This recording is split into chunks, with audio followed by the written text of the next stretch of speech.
Okay, sorry. I just gotta remember to keep breaking up these episodes every, every 16 minutes. 16 minutes for an episode is more than enough, in my opinion.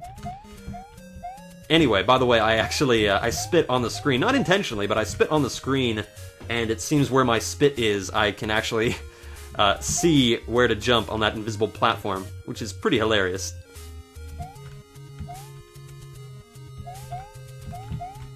Anyway, again, it's a really nice, cutesy game, and I like it. I've been playing it a lot. I think I'm pretty sure I started playing it on New Year's, and it's like almost the end of February, so I've been playing it a lot. My girlfriend actually loves it. She's obsessed with that thing. She's got more hours in Animal Crossing than I do in Terraria, which is saying a lot. She plays that thing all the time. She plays it until she falls asleep.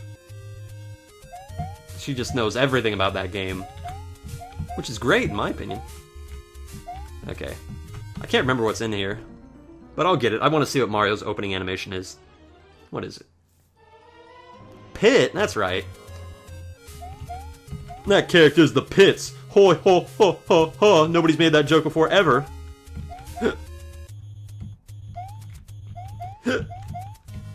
Oh, why can I do this with the other... Why can I do it the other way? Hold on, It's because I have the fear of hitting the spike. Yeah, you see, on the invisible side, I don't have to fear the spike. It's just, if I die, I die. Look at that, that's so weird, isn't it? When the spike is there, I'm so afraid of it, but when it's not, I'm not. Look at that, I just did it twice in a row. I had to deepen my voice there for emphasis. In a row. Now, if I remember correctly, the next screen is a real jerk. But anyway. But Animal Crossing, I would recommend it. It's definitely a game that you can show to people and be like, look, not all video games are psychotic and violent. Even though you can get attacked by a swarm of bees. Wait a minute. I'm tempted to spit on the screen again just to show where my... No, wait, I see where it is. Okay. Right there. It's right where this black, like, gradient effect ends. I got it. So, are we in, like, the underworld right now? Where is this? I know Pit and his whole, like, Kid Icarus thing has to do with, like, angelic beings and stuff like that, but I don't think they actually dealt with, like, demonic presences. Like, I've never played Kid Icarus. I know that they have the Grim Reaper in there, but I don't really know. I thought it was more about, like, an eggplant wizard being a jerk or something. There we... Ow. Anyway, but yes, I would highly recommend Animal Crossing New Leaf. Definitely a game that can draw you in, especially if you get really fun villagers. Some villagers you'll love forever. I have a dog named Lucky. He's like a mummy slash hurt dog, and he's just the cutest thing ever. He's so forgetful. He reminds me of myself, really. Not that I'm the cutest thing ever by any means, but definitely trying to hide himself, trying to be invisible, just like his old mayor, just like his old pal Gunslinger. And it's really, really funny because I tried naming myself. Well, I actually could. I named myself Big Boss after the Metal Gear Solid character, and I wanted to call because you can name the town in your village. I wanted to name my village Outer Heaven, but I couldn't. So instead, I called it Zanzibar. Which, if you know anything about Metal Gear, anything about the original Metal Gear, anyway, I need to play the NES versions of Metal Gear. I have to. I've never played them before. And I am loath to call myself a Metal Gear Solid fan. Like a hardcore fan, which... I mean, I've played Metal Gear Solid 1, 2, 3, 4... I own, what is it, the portable one on the PSP, Peace Walker, but I've never played it. I got it on the Legacy collection, which actually has, like, downloads for the original Metal Gear. So maybe I'll play the NES Metal Gear off of my PlayStation 3. Wouldn't that be a sight? Maybe I'll record it off that. I'm getting a new TV very, very soon, but I've talked about this before in this project. I gotta refigure my room because I have a lot of furniture in my room. Let's see, I got a desk, I got a TV stand, I got a smaller, like, singlet cabinet, I've got a double opening, like, cabinet thingy, like a I don't know what you'd call that. I found a cabinet on the side of the road and I picked it up. Heavier than you would believe. I got another white cabinet over there. I got a dresser in my closet. I got a little table over there where I do my beads. And I'll remind you, my room is actually very, very small. At least by my standards. It's, how big is it? It's like, I don't know, 10 feet by 10 feet? No, maybe more. Maybe 10 by 11? Something like that. I mean, it's big when it's empty, but man, I can fill this place up with so much furniture. And now I'm trying to bring in a new TV and a new little, like, dresser to put... Because the thing is, I have a TV cabinet over there, but I measured it, and I can only put a 29-inch TV in that cabinet. And I'm sorry, 29 inches, that's too small for me, baby. Well, not real. My monitor is 22, and it's a really good quality, but if I'm going to be playing, like, PlayStation 3 games on there, I need a little bit, just a little bit bigger of a TV. Like, 40 inches would do me fine. And I'm trying not to sound greedy, but I know people out there that get, like, 70 inches. I don't need that. I just need a nice...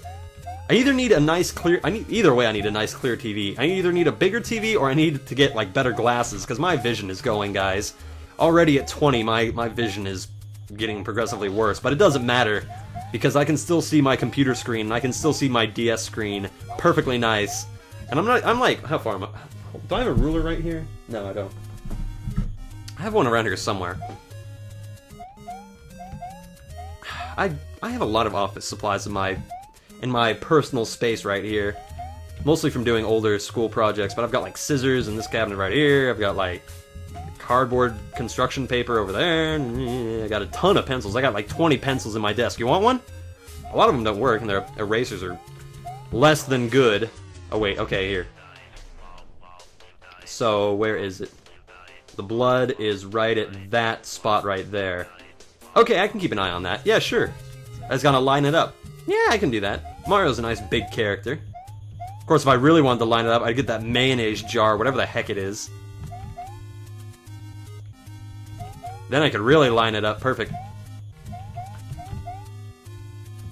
This jumping sound that you're doing is annoying me, Mario. Next time we die, I'm changing the character up.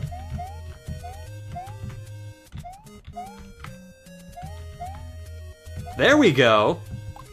You see, when I threaten Mario with the threat of, like, changing the character up, he's like, okay, fine, I'll change, jeez. This also feels more natural. Mirrored. Oh my goodness. Oh, Mario, stop collecting the coins, you soggy meatball! Jeez. It's like you're some kind of Italian stereotype over here that is so offensive to the people. Yeesh. You got Bonzo Bean. Yeesh.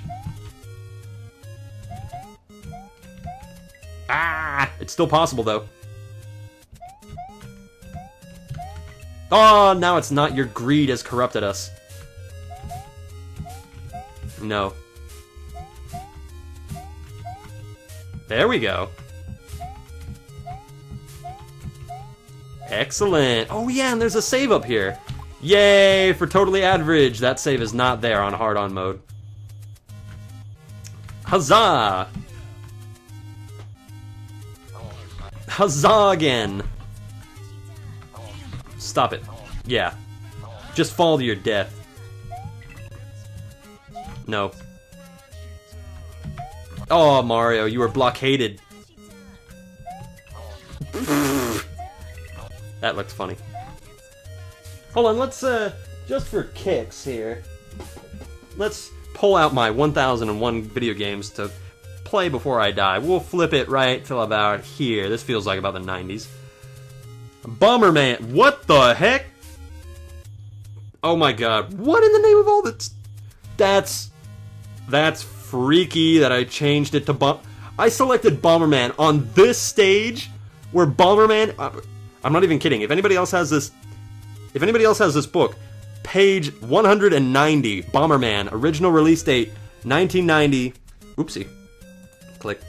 Platform PC Engine, developer Hudson, genre action. With more than 60 titles under its belt, Bomberman still might not boast the recognition factor of Mario, but he's still come a long way, especially for a character with such inauspicious roots. Unlike most classics that have a foundation of originality or brilliance lacking at their core, wait, what? Unlike most classics that have a foundation of originality or brilliance lurking at their core, there we go, the original was surprisingly bereft of its genius at birth. Conceived back in 1983 as a simplistic Japanese MSX title, and then ported to the ZX Spectrum as Eric and the Floaters, the game later found a home on the NES. But with 50 repetitive find-the-exit levels and no multiplayer mode, it didn't amount to much. In fact, without multiplayer, many would argue that this really wasn't Bomberman at all. Dang! Cruel, cruel. Listen to them. They're touting it up as the one of the top games you have to play before you die, and they're like making it sound like you shouldn't even play it. Jeez, what kind of book is this? What kind of book is that? And by the way, I'm sorry, I had to read that out just so you guys wouldn't think I was making that up like, yeah, sure, right, Gunslinger. Sure, you opened it right to Bomberman. But I did, and it scares me. That's really scary. What is up with my... But... My god. That was... Stop being so scary, life! Oh, Mario! Jeez. I couldn't make that up if I wanted to. Hold on, let me read a little bit more of that. Give me that. Go back to that page. To 190. Oh, here we go. Go back to that. That would change, however, in the 1990s. In 1990, when the Bright Sparks at Hudson Soft and NEC collaborated on a multi-tap adapter for the trailblazing PC Engine console. Aha, you see, this isn't the Bomberman for the NES, this is the Bomberman for the PC in 1990. Collaborated on a multi-tap adapter for the trailblazing PC Engine console, plunging the peripheral only into. Sorry, I'm so focused on Boshy right now that I'm terrible at reading. I need to get in my reading. Where's my glasses? Hold on, let me put them on.